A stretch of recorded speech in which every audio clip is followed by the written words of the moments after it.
Hello, আসসালামু আলাইকুম। আশা করি সবাই ভালো আছেন। তো আজকে আমরা সামাজিক নিরাপত্তা বেষ্টনীর নতুন বিভিন্ন আবেদন সম্পর্কে দেখব। এখানে বয়স্ক, বিধবা সহ শুরু করে বেশ কয়েকটি আবেদন অনলাইনে নেওয়া হচ্ছে। এই অনলাইন আবেদনগুলো আপনারা কিভাবে ঘরে বসে নিজের মোবাইল দিয়ে বা ল্যাপটপ দিয়ে করতে পারবেন, সেই বিষয়টাই আজকে আমরা দেখব। তো আবেদন করতে গেলে যে সার্ভারটা সেটা হচ্ছে dss.bhata.gov.bd/online-application। এই লিঙ্কটা আমার ভিডিও ডেসক্রিপশনে দেওয়া থাকবে। আপনারা সেখান থেকে দেখে নিতে পারবেন। তো এই লিঙ্কে আসার পরে এখানে আপনারা যে নতুন আবেদনকারীর ভাতা কার্যক্রমের এখান থেকে ভাতা আবেদনের এখান থেকে তো আপনারা হচ্ছে চেক করতে পারবেন যে কি ভাতা এখন বর্তমানে আবেদন নিচ্ছে। তো সেক্ষেত্রে এখানে আপনারা দেখতে পাচ্ছেন যে বয়স্ক ভাতা, অনগ্রসর জনগোষ্ঠী বিশেষ ভাতা, বেদে, তারপরে চা শ্রমিক থেকে শুরু করে বিধবা হিজড়া ভাতা, এরকম বিভিন্ন ভাতার আবেদন এখানে নিচ্ছে। তবে এই সার্ভারটাতে এখন পর্যন্ত প্রতিবন্ধী ভাতার আবেদনটার অপশন এখন নাই। ভবিষ্যতে এই সার্ভারেই প্রতিবন্ধী ভাতার অপশনটা আসবে। তো আজকে আমি আপনাদেরকে একটি বয়স্ক ভাতার আবেদন করে দেখাবো। লিঙ্কটা আপনারা একটু ভালো করে দেখেন, dss.bhata.gov.bd/online application। যদিও ডেসক্রিপশনে লিঙ্কটা পেয়ে যাবেন।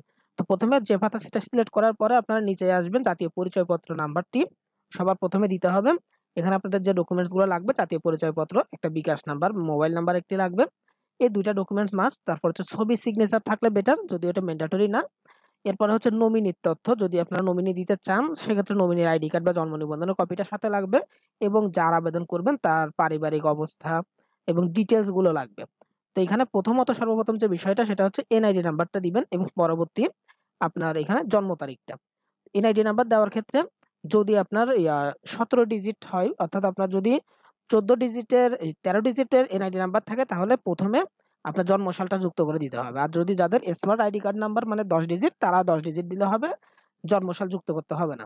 আর পাশে দেখেন আমি জন্ম তারিখটা যেভাবে ফলো করে দিছি, এভাবে আপনারা ভেতরে জন্ম তারিখটা দিয়ে দিবেন। এরপর হচ্ছে ক্যাপচা। ক্যাপচাতে যেমন আমার এখানে দেওয়া আছে 18+5, অর্থাৎ যোগ করলে যেটা হয় আমি সেটা এখানে দিচ্ছি। আপনাদেরও ক্যাপচাতে যেভাবে আসবে সেভাবে দিবেন। যদি বুঝতে না পারেন পাশে রিলোডে টিপ করলে হবে। এরপর জাতীয় পরিচয়পত্র যাচাই করুন এ টিপ দিবেন। টিপ দিলে যদি এখানে আপনার ক্যাপচাতে কোনো ভুল-টুল হয়ে থাকে বা এনআইডিতে ভুল হয়ে থাকে, এরকম আসতে পারে ভেরিফিকেশন ফেইলড। তো আমি একটু ডাবল করে দেখি, চেক করে কোনো ভুল আছে কিনা। আপনারা একটু ভালো করে ফলো করে দিবেন যাতে এনআইডিতে নাম্বার কোনো ভুল না থাকে, জন্ম তারিখ প্লাস হচ্ছে ক্যাপচা। যদি কোনো ভুল থাকে সেক্ষেত্রে আপনার এটা সাবমিট নিবে না। আর ভুল না থাকলে অবশ্যই এটা যাচাই নিয়ে নিবে। আমি একটু ডাবল করে চেক করে আবার সাবমিট দিয়ে দেই। আমি আবার ক্যাপচা নতুন করে দিয়ে এখান থেকে সাবমিট করলাম। আ যাচাই করে ক্লিক করলাম। এবার কিন্তু আমার এনআইডি তথ্য যাচাই সম্পূর্ণ সফল হয়েছে। এনআইডি যাচাইটা কমপ্লিট।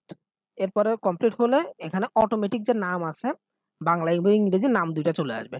এবং ব্যক্তিগত তথ্যের মধ্যে ১ম এ যেটা সেটা হচ্ছে ছবি এবং ফাইলের আকার হবে ২০০ কেবি এর কম। স্বাক্ষরও সেম ভাবে ফাইলের আকার ২০০ কেবি এর কম। এবং এই ২ টা ছবি এবং সিগনেচারের সাইজ হবে ১৮০x২০০ পিক্সেলের। যেটা এখানে দেওয়া নাই। আপনারা যখন আপলোড করবেন তখন কিন্তু এটা আসবে। আমি আগে থেকে আপনাদের বলে দিলাম ১৮০x২০০ পিক্সেল। এখানে ক্লিক করে ছবিগুলো রেডি থাকলে ক্লিক করে আপনার যে জায়গায় ছবিটা আছে সেখানে এসে এখান থেকে ওপেন করলে ছবিটা সিলেক্ট করে যেখানে থাকুক ওখান থেকে আপনি ছবিটা সিলেক্ট করবেন। এখান থেকে ওপেন দিবেন।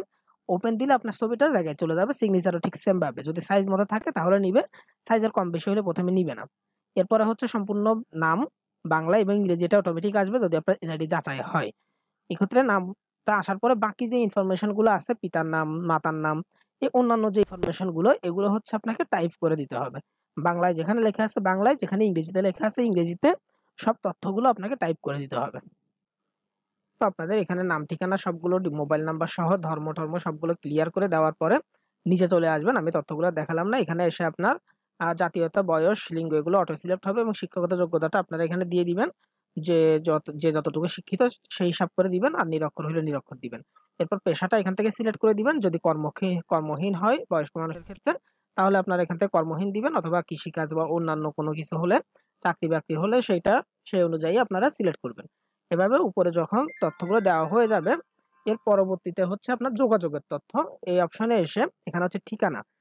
বর্তমান ঠিকানাতে আপনার ১ম এ বিভাগ সিলেক্ট করবেন। এরপরে হচ্ছে বিভাগে যে জেলাগুলো আছে এখানে শো করবে, সেখান থেকে জেলা সিলেক্ট করবেন। তারপর এলাকার ধরনের মধ্যে এখানে পৌরসভা হলে পৌরসভা, সিটি কর্পোরেশন বা উপজেলা যেটা হয় সিলেক্ট করবেন। উপজেলার নামটাও দিবেন পরবর্তীতে।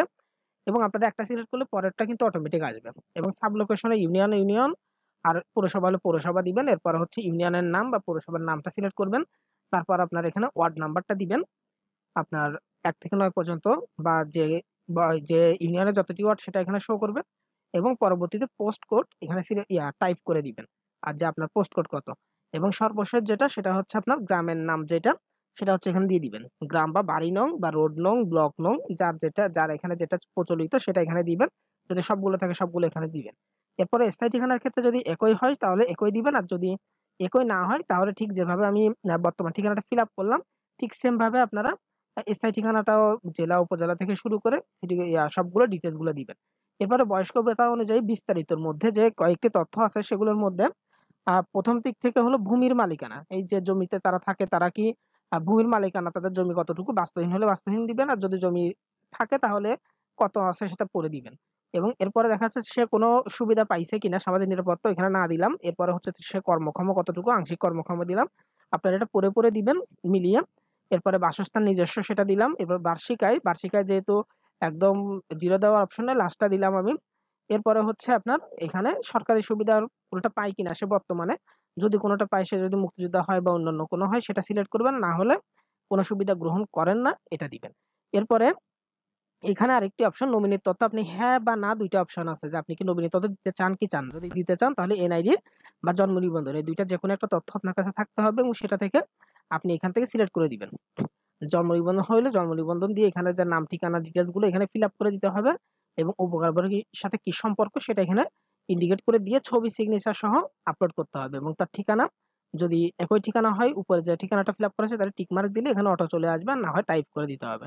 আর যদি আপনি নমিনির তথ্য আপাতত দিতে না চান সেক্ষেত্রে এখান থেকে না সিলেক্ট করলে অপশনটা আর থাকবে না, এখানে অপশনটা চলে যাবে, এটা ফিল আপ করতে আপাতত হচ্ছে না। এরপর যোগ্যতার অন্যান্য তথ্যের মধ্যে এখানে থানার সদস্য সংখ্যা কতজন আপনার দিতে হবে সিলেক্ট করে, যে কয়জন। তারপরে শিশুর সংখ্যা কয়জন, থানা প্রধানের বয়স কত, তারপরে হচ্ছে আপনার সর্বোচ্চ শিক্ষাগত যোগ্যতা, থানা প্রধানের কি সিনিয়র যে আছে, হতে পারে যে ভাতাভোগী আবেদন করতে যে বয়স্ক লোক সেই, বা যে ক্লাসে আর কি পরিবারের প্রধান যে। এরপরে হচ্ছে আপনার শিক্ষাগত যোগ্যতা স্বামী স্ত্রীর, থানা প্রধানের স্বামী স্ত্রী। এরপরে তারা কৃষিকাজে শ্রম দেয় না অকৃষি সেটা সিলেক্ট করবেন। এরপরে হচ্ছে তাদের জমির পরিমাণ কতটুকু, এবং এরপরে তাদের বিদেশে কোনো ফ্যামিলি পার্সন আছে কিনা, তারা টাকা পয়সা পায় কিনা সেটা।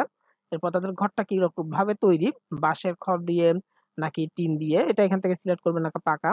এরপরে তাদের রান্নাঘর বা খাবার ঘর কি আলাদা আছে কিনা, এরপর রান্নাঘর আলাদা আছে কিনা ২ টা অপশন। এরপর পানির উৎস তাদের কি টিউবওয়েল নাকি সাপ্লাই।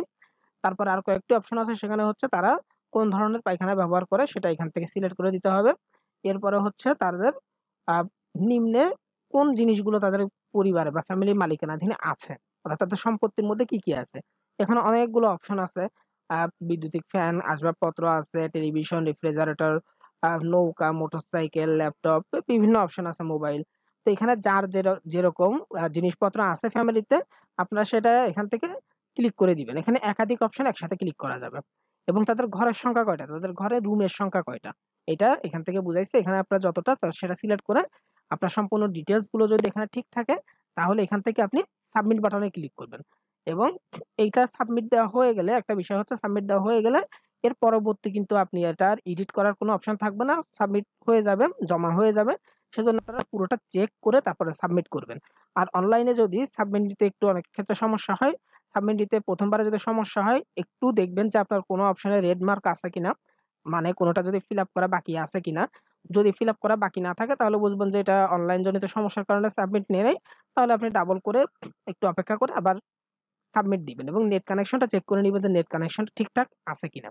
তো সাবমিট দেওয়ার পরে আপনার আবেদনটা গৃহীত হলে এভাবে আপনার একটা মেসেজ চলে আসবে এবং এভাবে সফলভাবে জমা দেওয়া হয়েছে আসবে। তারপরে আপনাকে একটা ট্র্যাকিং আইডি দিবে। যেটা ট্র্যাকিং নাম্বার হিসেবে আপনার এই নাম্বারটা আপনাকে সংরক্ষণ করতে হবে এবং এই নাম্বার নিয়ে আপনি পরবর্তীতে সমাজসেবা অফিসে গিয়ে যদি ট্র্যাকিং নাম্বারটা দেন, তারা বলতে পারবে বা তারা দেখে চেক করে দিতে পারবে যে আপনার আবেদনটা আপাতত কোন পজিশনে আছে, অ্যাপ্রুভ হইছে কিনা, বরাদ্দ আসছে কিনা বা অন্যান্য বিস্তারিত। সেজন্য আপনাকে ট্র্যাকিং আইডিটা আপনার সংরক্ষণ করে রাখতে হবে এবং আবেদন ট্র্যাক করতে আপনার ট্র্যাকিং আইডিটা সংরক্ষণ করে এখানে লিখে দিয়েছি। এরপরে নিচে যেটা আবেদন ডাউনলোড করুন, এখানে ক্লিক করলে আপনি আবেদন টি করছেন সেই আবেদন ফর্মটি ডাউনলোড হবে এবং আপনারা প্রত্যেকে দোকান থেকে করেন, নিজেরা করেন। এই আবেদন ফর্মটি ডাউনলোড করে এটাকে দোকান থেকে একটা কপি প্রিন্ট করে ঘরে সংরক্ষণ করবেন। পরবর্তীতে ইউনিয়ন পরিষদের মাধ্যমে হোক বা সরাসরি উপজেলায় সমাজসেবা অফিসের মাধ্যমে হোক, যখন কার্যক্রমগুলো বাস্তবায়িত হবে তখন হচ্ছে আপনাদের এই ডকুমেন্টস গুলো প্রয়োজন হতে পারে। এখানে দেখেন আপনার আবেদন করার পরে এখানে আর ডিটেইলস আপনি যেগুলো সাবমিট করছেন সেই সকল ডিটেইলস গুলো এখানে আছে। আবেদনের সময় থেকে শুরু করে আপনার যে তথ্যগুলো আপনি দিচ্ছেন সেগুলো। এখানে যে ব্যাংক বা এমএফএস তথ্য অর্থাৎ যাদের এখানে বিকাশ বা নগদের তথ্য বা অন্যান্য ব্যাংকিং তথ্য এখনো পর্যন্ত নেওয়া হয় না। এটা যখন ভাতা যখন অ্যাপ্রুভাল করা হবে অর্থাৎ বরাদ্দ আসবে, তখন এই তথ্যগুলো অফিস কর্তৃপক্ষের মাধ্যমে পূরণ করা হবে। এভাবে খুব সহজেই আপনারা একটি সম্পূর্ণ আবেদন বয়স্ক বিধবা বা অন্যান্য যে ভাতার আবেদন কার্যক্রমগুলো চলমান আছে বর্তমান সমাজসেবার আন্ডারে, সমাজসেবার আওতাধীন সে কার্যক্রমগুলোর ভাতা আবেদন আপনারা খুব সহজে এভাবে করতে পারেন। বিধবা হলে বিধবা সিলেক্ট করবেন বা অন্যান্য ভাতা হলে অন্যান্য ভাতা সিলেক্ট করে সেটা অনুযায়ী আপনারা বিস্তারিত তথ্যগুলো দিয়ে সাবমিট করলে আবেদনটি ক্লিয়ার হবে এবং আবেদন ফরম সাথে ট্র্যাকিং নাম্বারটা আপনারা সংরক্ষণ করে রাখবেন এবং পরবর্তীতে সমাজসেবা অফিসের সাথে যোগাযোগ করে আপনার ভাতাটি অ্যাপ্রুভ করাবেন। আজকের ভিডিওটি এতটুকুই। ভিডিওটি ভালো লাগলে অবশ্যই লাইক, কমেন্ট করতে ভুলবেন না এবং আপনাদের যেকোনো পরামর্শ জানাতে ভুলবেন না। পাশাপাশি ভিডিওটি আমার চ্যানেলটি সাবস্ক্রাইব করে রাখেন। এতে করে পরবর্তীতে নতুন কোনো ভিডিও আপলোড করলে আপনি একটি নোটিফিকেশন পেয়ে যাবেন।